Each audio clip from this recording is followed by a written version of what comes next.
Welcome to Live with Miami's Community News, South Florida's #1 source for local stories. I'm Michael Miller, bringing people together and sharing the voices, events, and connections that shape our community. Cheers, Cheers. guys. Very true.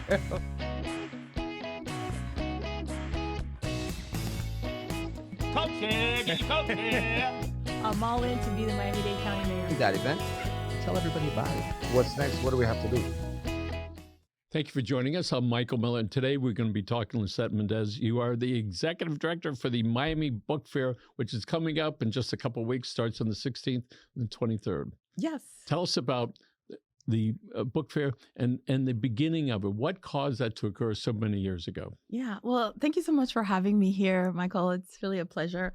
So the Miami Book Fair started in 1984. And it started in downtown Miami at the Wolfson campus of Miami-Dade College. And, you know, for those folks who are from Miami or remember the 80s in Miami, downtown was not the liveliest of places. And the college opened the campus. And the leadership at the time, Dr. Eduardo Padron, he wanted to bring more people to downtown. He had recently been to Madrid, had seen the book fair in Madrid, and looked around the Wolfson campus downtown and said, this is exactly what we need to bring people together, to bring people back to downtown, to introduce them to the Wolfson campus. And he got in touch with Mitchell Kaplan, who everyone in Miami knows as the owner of Books and Books in Coral Gables. Mitchell had just opened his store. And between Dr. Padron and Mitchell, they sort of cooked up the idea.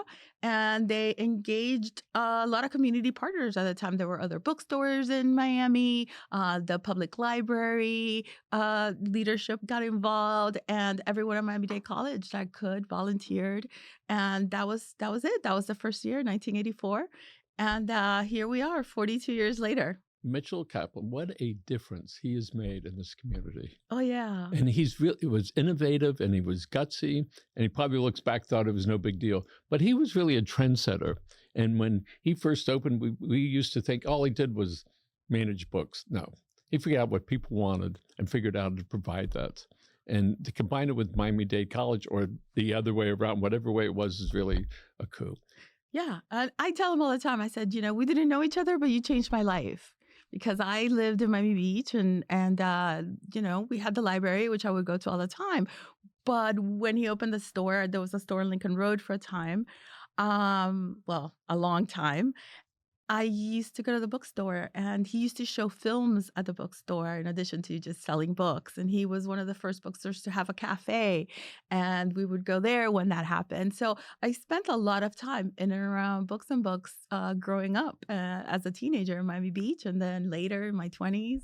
And little did I know, however many years later, I'd end up here working with him. So tell me about the calling that you had to work with the book fair. It really is kind of one of those dreams that you don't even have. And then when it comes true, you're like, yeah, this was my dream. So I've been a reader all my life. I think I was born with a book in my hand.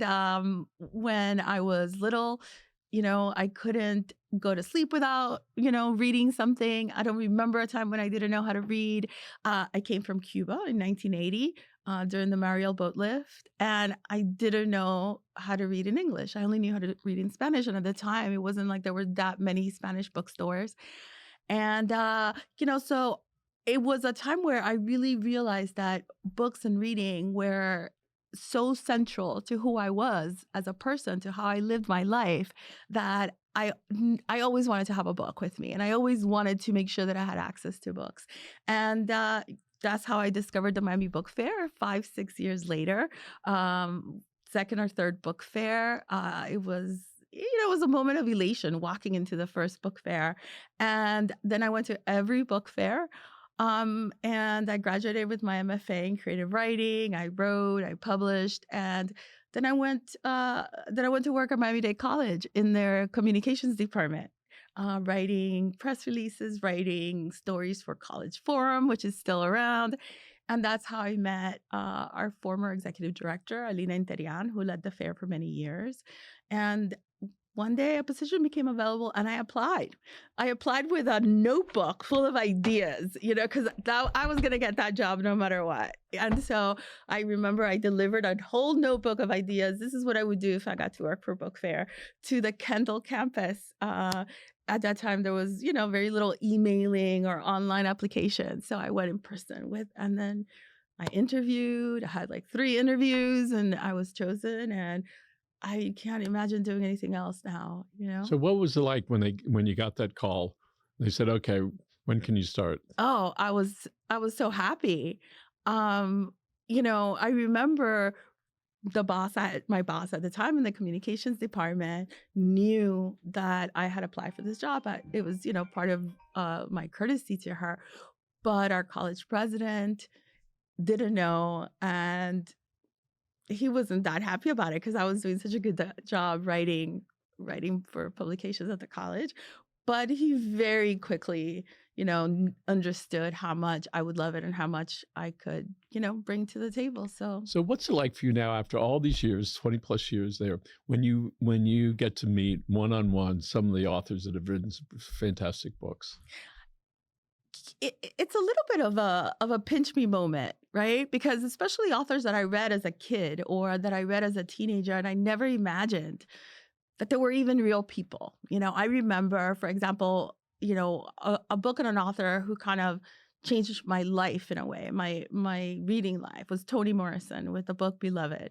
And I read that book way before, Book Fair job was, part of my thoughts, right? It was very early on. I think I was starting college at the time. And then I did get to meet her in person, talk to her. Did you run home and you say, "I can't believe, you're not going to believe who I met today"? Yeah.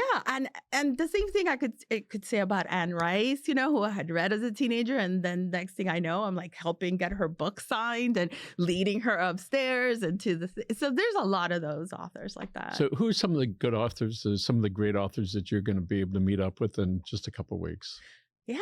So we were talking a little bit before the show started, and one of the hottest tickets this year is Rabbi Angela Buchtal, who is a rabbi at Central Synagogue in New York City. And she's the first Korean American rabbi to be ordained in the United States. And she leads Central Synagogue, which is one of the biggest, most important Reform congregations in the United States. And she's doing a book titled Heart of a Stranger, which really starts out with her journey. She was born to a Korean mom, an American Jewish father in Korea, and then they came to the United States. And so she really talks about that transition of leaving one country and never really quite fitting in any of the cultures that she was connected to by birth. And that resonated with me right away. And then I started listening to her speak, and as I'm reading through the book. I have like 4 books going at the same time, right? So as I'm reading through the book, I find her to be really inspirational and her messaging beautiful. When you mentioned about the now rabbi not fitting in, and you said you could relate to that, how's that? Well, so I also came from another country. I'm also mixed parentage, right? I'm Jewish on my mother's side, Catholic on my father's side. I grew up in my mom's family primarily. My father died when I was very young. And so not only was I of mixed religious background, but I also came to this country on a boat when I was 8 years old. And that was also a kind of that was also an experience that left me feeling like I didn't belong either, right? No language, no a different kind of background. As a child, people would talk about, "Oh, I read Curious George," and I was like, "I didn't read Curious George," I don't, So it took a while, and now I feel perfectly at home anywhere in the world. I think it's one of the reasons why I've enjoyed this job so much, and whether I say so myself or other people say it, why I'm good at this job that I do, because I'm able to look at all the books, all the different authors from that outsider's point of view, right? Like, who is this going to appeal to? Or who do I think needs to be exposed to this book or this work? Who might we be forgetting, right? Because, having had experiences that are so diverse, right? Hispanic, growing up in the United States, being Jewish, also having a Catholic, Christian background on my father's side. All of these things have kind of, we grew up without very much money or anything else when I came here. So, thinking about how difficult it was for me to access books other than the Miami Beach Public Library. All of that goes into how I think about what we do at Book Fair, how we present the programming, who we present it for. And, for us, for the founders, not just for myself, but for Mitchell, for Dr. Padron, for our current college president, Mariel, who is also a visionary.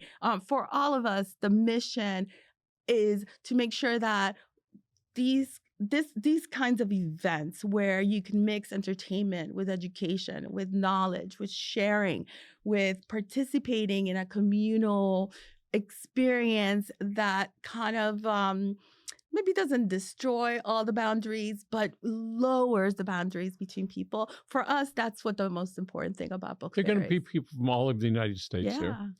And so Miami is a pretty diverse place. Mm-hmm. So when people come from some non-diverse place, they come down here and they see the wide range of authors that are here. You have people of all different shapes and colors from all over the world are going to be there with their books. How can you make sure that people that from all walks of life are represented in the books? I work with a very, very small but very dedicated team. They're all super passionate about books. Some of us, for example, our Read Caribbean program, which is supported by Kimberly Green and the Green Family Foundation.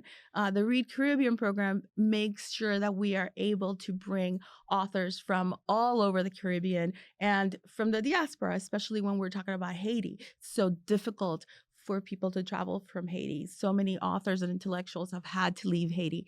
And so I work with a woman, her name is MJ Fiev, who is a subject matter expert. She is Haitian, she's a writer.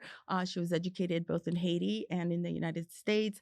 And her passion is making sure that Haitian stories, intellectuals, writers, thinkers are not left out of the conversation because of the situation in Haiti, right? Or because in the United States, they might not be as well known. So I work with someone who can really pinpoint who we should bring and what those conversations should be about. We do the same thing, for example, with our Reading East program. Again, supported in this particular case by an anonymous donor. The Reading East program makes sure that we have authors at the book fair that are representing the Middle East and South Asia. So, you'll see that we have a number of authors that are from India, that are from Iran, Iraq, Syria, so that we're getting the perspective of people that might not necessarily be here in Miami talking to Miamians if it wasn't because of Book Fair and our mission. So tell me about your experience in coming to the United States, specifically Miami, during the Mariel boatlift, and how that experience has impacted the work that you do. Yeah, I think the first thing that was, I guess, kindled that flame, right, was, I landed in Key West. My sister, who traveled with us, and my mom, she was disabled. She was born with problems, and so she couldn't walk or talk. And so we were sent to a kind of warehouse place where they were keeping people who needed medical care. And so after like the first couple hours, they gave me some clothes, all of that. I just did what I always do. Still to this day, I wandered off, right? My mom couldn't leave my sister's side, but I was like, bye. And I wandered off. And, it was your kid. What do you do in a place that I was like, if I would have had a book, right? I wasn't thinking this, but in retrospect, I'm like, yeah, I was looking for a book. So as I'm wandering through this place, I come across a comic book. And, there were a lot of different organizations that were serving as volunteers to help people out as they were coming into the country. Some of them were religious organizations. So I found a comic book about Moses, receiving the tablet on Mount Sinai. What are the odds of swear that? this is true. This is absolutely true. And you were struck by lightning and said, okay. I was struck by, I have something to read, even if I couldn't read it. I don't recall whether it was in Spanish or English, but it didn't matter because it was a comic book and I could see the story, and there was like that, of course, there was this great illustration of the, Moses parting the Red Sea. And I know that it sounds like I just made up the story so that it would be like a good story related to my own parting of the seas, but no, it is absolutely true. And so, leaving that place, coming home to where we lived at the time, very with my grandmother on my father's side. She was the one that kind of took us in. The rest of my family was in New York. We had other family here, but we lived with my grandmother for the beginning. That was the thing I missed the most, right? Like, okay, I had read this comic book already, like 172 times in the 48 hours it took us to get to her house in Miami Beach, and then going to the library. I was like, how do I get books? And so you weren't worried about survival. No. Survival for me has always meant having a book. It's like, we need water and we need food, but somewhere in there is books. I consider it to be like the third most important thing in that trifecta. When you applied for this job, 20-some odd years ago, were you like this? I've always been like this. No wonder you got the job. Gee. So for folks that don't know, how many folks came over from Mariel during that time frame? I think about 150,000, if memory serves.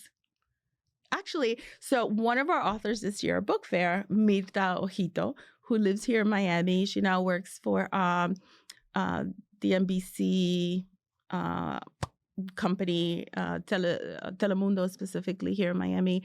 She was a New York Times journalist. She studied at the Miami Herald. She's taught at Columbia University. And she wrote a wonderful book that explained what the Mariel boatlift was. She also came. She was older. She was a teenager. And the book is called Finding Mañana, which I highly recommend. But she has written a new book.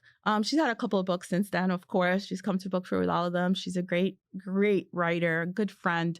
And her new book, she'll be talking about her new book this year. Wonderful. So I invite everyone to come check her out and buy her backlist. Okay. So let's talk about some of the events when they're going to be at the fair. Yeah.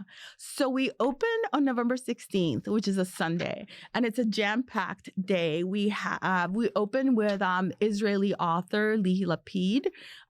Then we have Daniel Silva, who writes mysteries with a specific character, who is an art restorer, but finds himself in all of these thriller style situations. People love him. I love him. We also have Kenny Chesney, who is a musical star, who is a country music star. People are going wild for Kenny Chesney. We also have Bill McKibben, who is very well-known environmentalist and who's writing whose book, Here Comes the Sun, is about solar power and also about how his life changes. He's kind of known as one of the fathers of the modern environmental movement. And that's just on Sunday. And we have a big block party that day. Thousands of people come. We are going to... Is there a charge?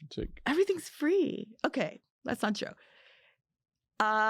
We do have a charge for Kenny Chesney, Daniel Silva, Bill McKibben, but it's the price of the book. So, you come, you hear the author, you take your book home, and you have your book. So, where else do you go where the cost of entrance is a book that you get to take home and enjoy? There's an event you're having on Friday night. What is that event? Oh, so that's at the end of the week on Friday night. And one of the things that I think a lot of people don't know about Book Fair is that we have to raise funds from foundations, corporate partners, individuals. Our individual donors, our friends of the fair, are the backbone of the Miami Book Fair. It couldn't happen without them because it is a costly endeavor. We're a very small team, but it is a very costly endeavor. And so on Friday night, for our 40th anniversary 2 years ago, we launched dinner dinner with authors.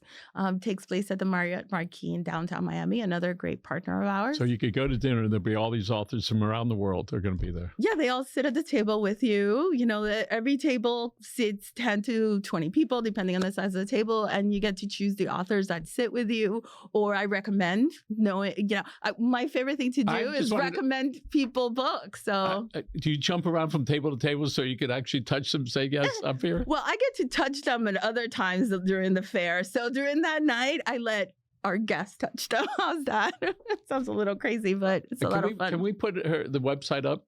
What's the website address? Oh, yeah. So we're MiamiBookFair.com. Oh, what a name. How did you, congratulations. Thank you. Yeah. And the dinner is called The Next Page, because really what we're doing is raising funds for the next page of the book fair, the next year, the year after that. I'm glad you brought that up, because let's talk about the future and your vision and your team's vision. Yeah. So, we've grown, we've changed, we've adapted over 42 years. I mean, those of you who remember no internet like I do, no social media, all of those things, things were, so much was different 40 years ago, 30 years ago, 20 years ago when I first came to the book fair. And so we've adapted over time, and we want to continue this event. The more time has passed and the more that Miami continues to change, the more that downtown changes. I think our poster for this year is... Why don't you show that to the camera? Yeah. Okay. So our poster for this year, which was created by a New World School of the Arts students, we work a lot with the Miami-Dade College student population, shows books, sort of a city of books, a downtown of books being built, with the cranes. And because this is what Miami-Dade looks like now, right? All over the county. But our downtown has become a new city, a very vibrant city with a lot of new people, new stores, new restaurants. And so we feel even more strongly about maintaining the Miami Book Fair in this very lively new Miami that we're experiencing. And I'm sure you had a lot of moments that you remember that were just wonderful moments. Why don't you share a couple of those with us? Wow. I think over the years, there's been a lot of moments where I've pinched myself, as we talked about. So, for example, another author coming this year, one of my favorites, is Art Spiegelman. Art Spiegelman is probably best known for the book Mouse, comic book, graphic novel about the Holocaust. And it was very controversial at the time that it was published, because he depicted, the people as animals. There were cats. For the Nazis, there were mice. For the Jewish people, there were, different kinds of animals depending on the character, who they were, what their role was in this tragedy. And he's coming back this year with a book called Meta Mouse, which is kind of like thinking about what mouse, the book, meant, what it means in our culture, what it still signifies. And so I had read that book as a high school student. It was like a signed reading. And, it was a life-changing experience for me to read that. Again, because of my family history and just because I always loved comic books. I still love comic books. And I remember meeting and talking to him for the first time, and I was like tongue-tied. Like I didn't, how do you say that? So that was an incredible moment, because I got to spend so much time with him, and he's so funny and so down to earth. And I was like, oh my God, this is one of my heroes. And here he is, and I have those moments a lot. You have this childlike glee about you when you meet these people. That's how I feel when I get to a book and I start reading it and I really love it. Like another book I'm reading right now by Kiran Desai. She's an Indian American author. The book is titled The Loneliness of Sunny and Sonia, and it spans a number of years in the life of two young people who come from India to the United States for school and work, and their families are in India. They're here by themselves, and so when the book starts, you're learning about how their lives are going along and how their families' lives are going along, and then eventually they converge back in India, in Delhi. And it's such a rich family history. Everyone's like, oh, how you like it? I'm like, every sentence is a short story. Every sentence is a short story. And I've never met her. I've read her other books. This book is 20 years in the making. And so I can't wait to meet her, because I really just want to be able to say, oh my God, I couldn't stop reading your book. Gary Steingart, another author who I love, who's hilarious and very, you meet him and you're just like, he's quippy, he's witty, but he's also so gracious and kind. And he's outrageously funny. Like if you read any interviews with him, you're like, oh my God, this dude. But then in person, he's just the sweetest, sweetest man. And I'm reading his book as well now. It's called Vera or Faith. It's set in a little bit of a future US. And it's about a little girl and her family. Do you see some of you in that? I see some of me in everything because what I tell people all the time is books, I get so immersed. How people talk about meditation. It's like, oh, you have to, I don't know how to meditate by sitting still or, my monkey mind. There's like a whole thing of monkeys up there, not just one. So my kind of meditation time is reading, and I become so involved that I start living the same lives as these characters are living. So it's like I get to live 1,000 lives a year. I'm not just Lissette who lives on Miami Beach, works at the book fair, has these 2 kids. No, I'm like, you're not the librarian. I'm like I'm Sunny, and I am Sonia, and I am, Gary's young character, Vera. I'm every person that I read. There are a lot of aspiring authors that are out there. You've been around authors and writers for your entire life. What advice do you have for them? Sit down and write, and please don't think about publishing when you do it. Just think about writing the best possible story you can write. Take it to other people. Let them read it. I'm a big believer in the creative writing workshop. I know some people are like, there's nothing like a community of people that you can trust and that you can take your work to, that will give you honest feedback. You want honest feedback. You want to go home and cry sometimes. That's what you need. You need someone to really tell you what's working and what's not working and how to make it better. And I love to see, for example, my friend and on Miami Author now, Asha Elias, who did exactly that. She had always wanted to write a book. 2020 came around. She had a little break in her very busy child-rearing life and her commitments to community. She's very active as a volunteer in the community. And so she just decided, she took one of our workshops, because we do throughout the year offer creative writing workshops, workshops on how publishing works. We offer agent meetings, people who might want to meet with an agent who have a fully written work. We create space for that, with whether it's on Zoom or in person. And so she took one of our workshops, and that's how she started. And then she took other workshops, and next thing you know, she's now published 2 books, both of which are fantastic. Both of which are set here in Florida, in Miami. And she'll be at the fair this year with her new book. She was at the fair last year with her first book. So that's another book I recommend that I read recently. It's called The Namaste Club. It's a funny kind of send up of Miami, South Florida wellness culture. Why don't you tell us about one of your teachers or professors that made a profound impact on you? So there's been a couple. I would say as an undergraduate, I took a lot of classes with a woman named Mary Jane Rutchelson, Dr. Rutchelson, who was at FIU at the time, which is where I went to college. She's since retired, but I stay in touch with her. And she introduced to me in a very deep and thoughtful way to the Victorian novel, which to me, that's my favorite kind of work, I think, in fiction. Those big multi-generational sagas, where so much is going on. And so she really helped me think about what I was reading from point of view of like what was happening in the society where the books were written at the time. That was a kind of change in the way that I would experience books. And then I went on to graduate school to do my creative writing degree.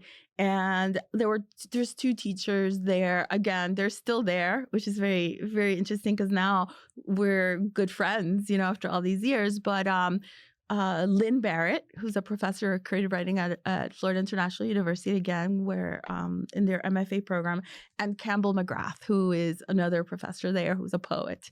Lynn Barrett is a fiction writer. Campbell is a poet. And between the 2 of them, they just burst open what it means to construct a book, how a book is constructed, how a poem is constructed. So while with Mary Jane and up to the time I got to college, right, and in other college classes, of course, I really learned to look at the text deeply and think about it in its context, rather than just reading it for pure enjoyment, which is something else I do. Campbell and Lynn, and actually I studied with the poet Maxine Kumin while I was there at FIU. She was a Pulitzer Prize winning poet who sadly passed away already. But between all of them, I really learned how to read from the craft point of view.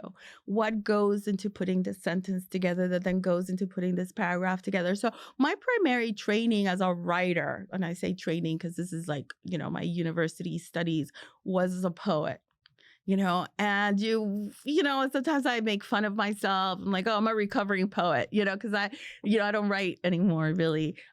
So it's not like I even though I did publish some poetry at one point, as I started my professional life at Miami-Dade and Miami Book Fair, that receded a little bit because I was there again, not with this idea that I wanted to become a famous author. If that happened, great. Who's going to say no? But because I really wanted to read like I would like eating something delicious. Where does this thirst come from? I have no idea. I think I was born with it. My father was a big reader. I don't remember him. He died when I was very, very young, but he left behind so many books. My families, the different family groups, within our family had been leaving Cuba generations, in the 50s, then again in the 60s. And so all those people had left behind their things and they all kind of ended up in the home of the last people to get out, which were my mom, myself, and my grandparents on my mom's side.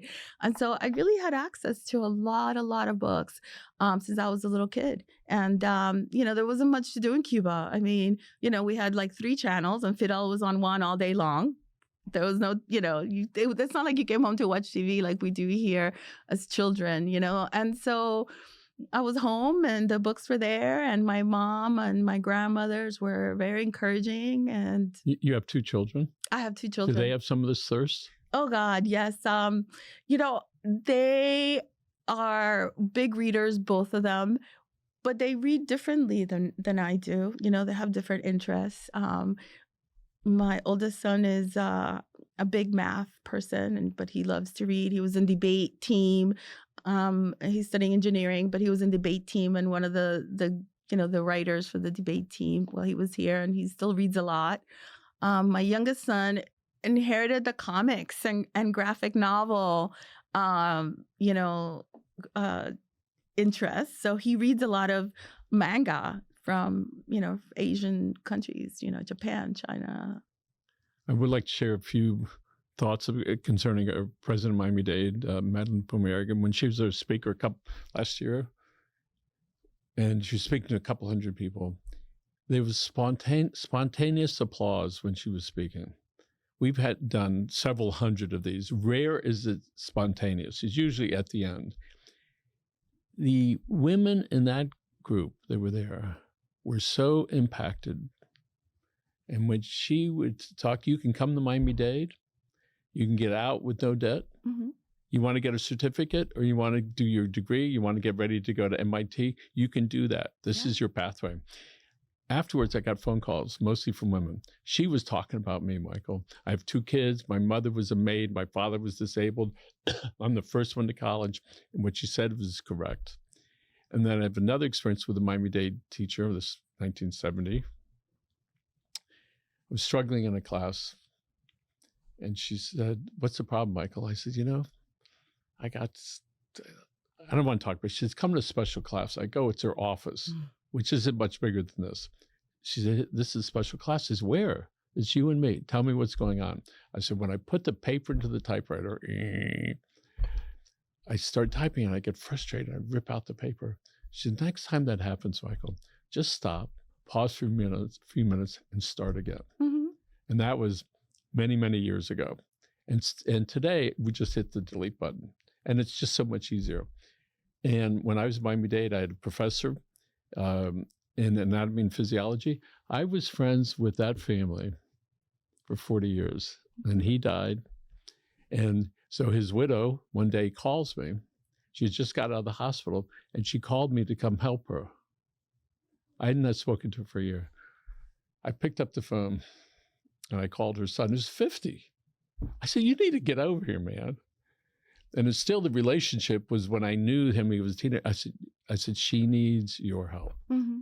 What was so impactful for me is that she thought of me to come help her, that was years and years and years of work, of having a relationship. And she was also a photographer. She did a lot of black and white studies, and she used to bring over some of her artwork. And there was one other incident when my father asked me what I wanted to do when I was in college. I said, "I don't know what I want to do."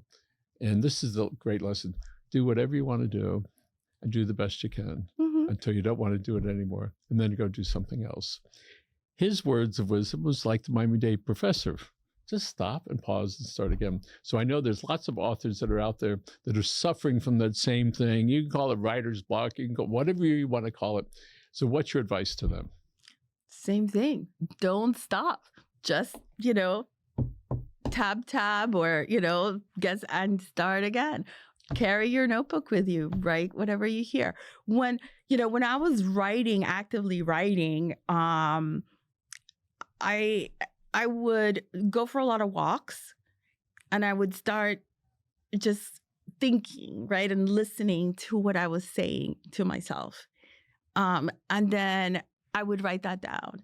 And then I would write the next thing down. And if you don't think too much about what you're doing when you're doing it, if you're just going with that stream of consciousness, write the next sentence. Just make yourself write the next sentence. Make yourself write the next line. Just don't get up from the chair. So John Dufresne, who also teaches at FIU in the creative writing program, also has a book out this year, and it will be at the fair, Miami Book Fair. John Dufresne doesn't believe in writer's block. He just believes in getting done. Just don't get up. Just do it. Just make yourself do it. It's like going to the gym. You don't want to go. You're there and you're like, "Oh, this is, terrible." But then after you're done, you're so happy that you went because you feel better. And 10 years from now, whether it takes you that long to write the novel or get in the healthiest possible physical shape you can be, you're going to be happy you did it. And that's it. There's no magic. Lissette, we have a minute left. Uh-huh. So tell us why people should go to the book fair. They're going to have the best time. There's books, there's music, there's food, and there's tons of Miami people that are just lovely and ready to welcome you. So there's no excuse. It's almost free. Yes. There's no excuse. So people go to MiamiBookFair.com, right? They can find out more about the event. Everything's coming up online. November 16th. What day of the week is that? That's a Sunday. That's opening Sunday. All right.